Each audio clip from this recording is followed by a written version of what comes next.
Well, I started out in IT doing software development, and then moved into the open source space, doing infrastructure as well as architecting solutions using open source and software development to build solutions for customers.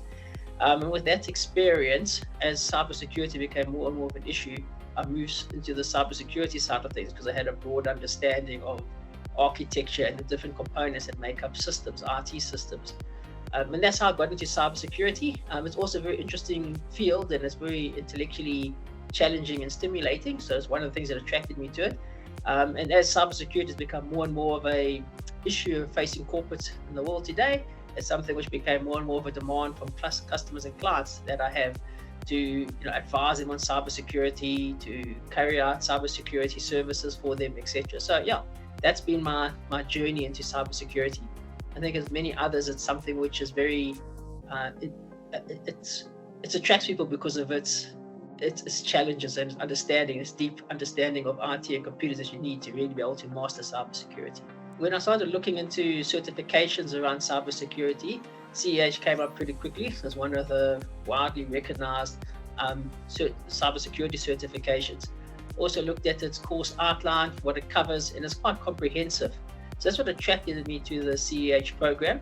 And I think also just hearing about it from our customers and the sort of brand recognition that came along with CEH and the EC Council certifications was what prioritized it in my mind to do the cybersecurity certification with EC Council. Also could see that it's a technical certification more than a kind of managerial one or a administrative type of certification. It's all important in terms of our governance, etc.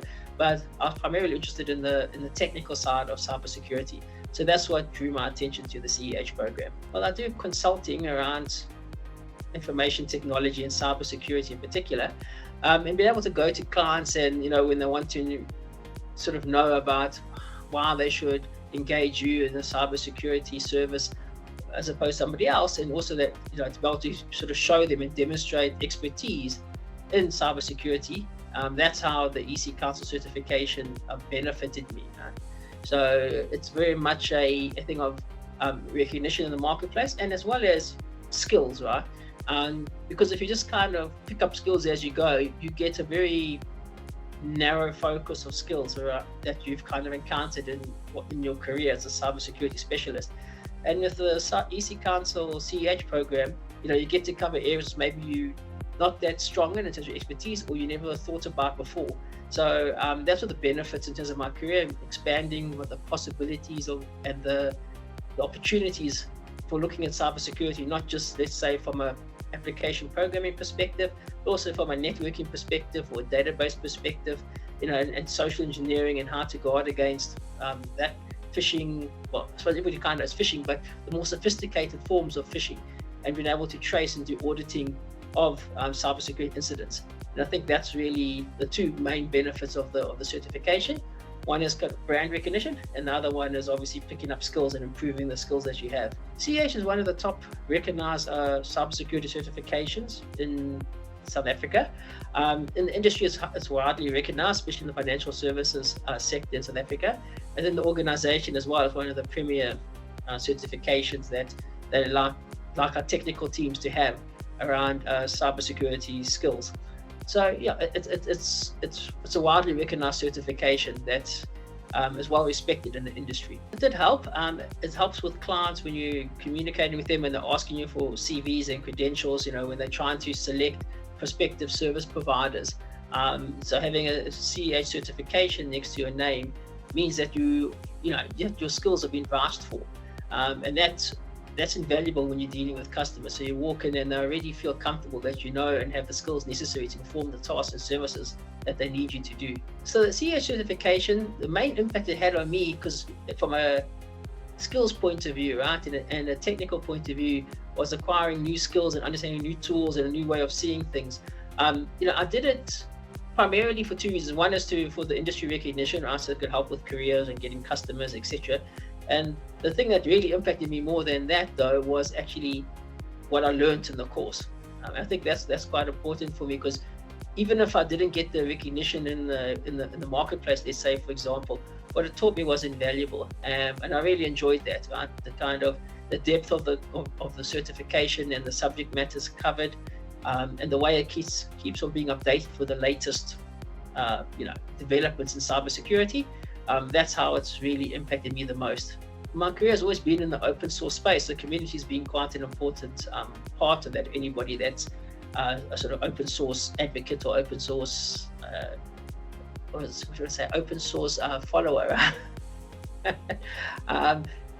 giving back to me is quite important. And so it has helped in that, in terms of arranging and organizing meetings with other cybersecurity professionals, just to discuss and hone skills and to keep on top of what's developing in the world today. What are the latest attacks, etc. So help me give back to the community in terms of helping others to gain skills and helping them to understand what's important to know in the cybersecurity space. And in terms of helping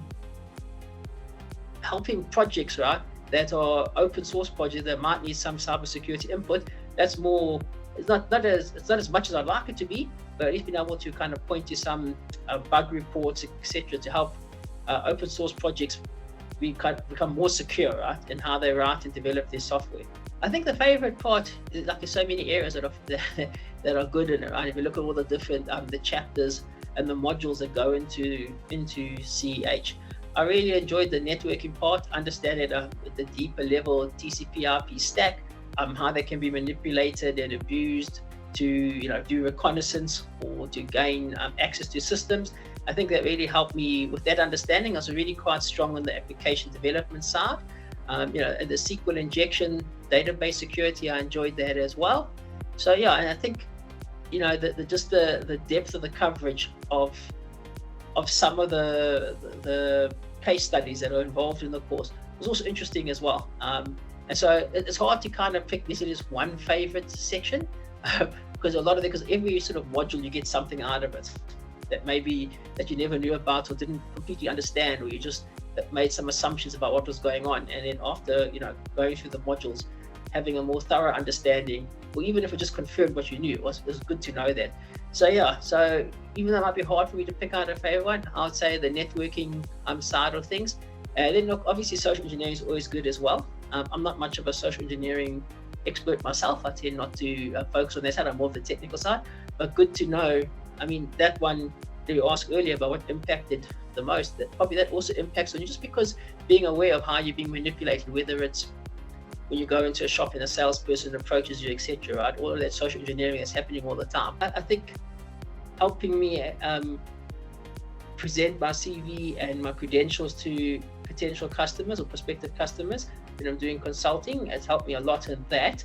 And the other aspect, obviously, helping a lot in understanding my skills and expanding the tools and the different types of cybersecurity services that I can deliver.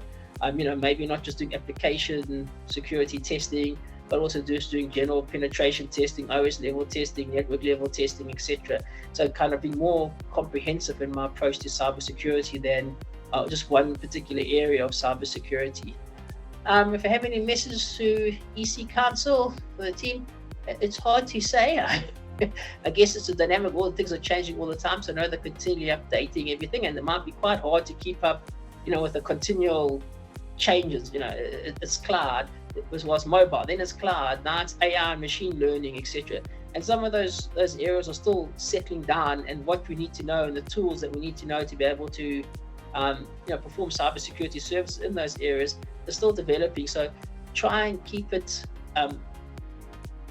dealing with tools and the techniques that are going to be used, rather than just sort of describing what the issues are in those new areas, but trying to be more practical and focused on them, rather than just sort of describing the what the security issues are. I know that can be quite difficult because, as I say, they're quite new, and some of those areas and the tools are still evolving in the open source space.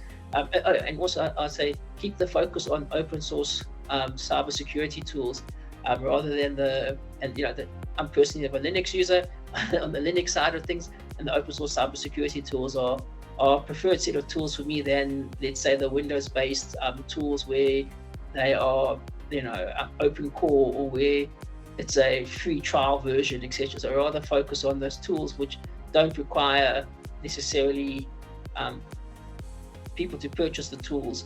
Obviously, in some areas, they're the dominant ones, in which case I understand that they should be covered there, or we should at least know about them. But keep the focus on trying to find the open source tools that are available to everybody to use in the cybersecurity space.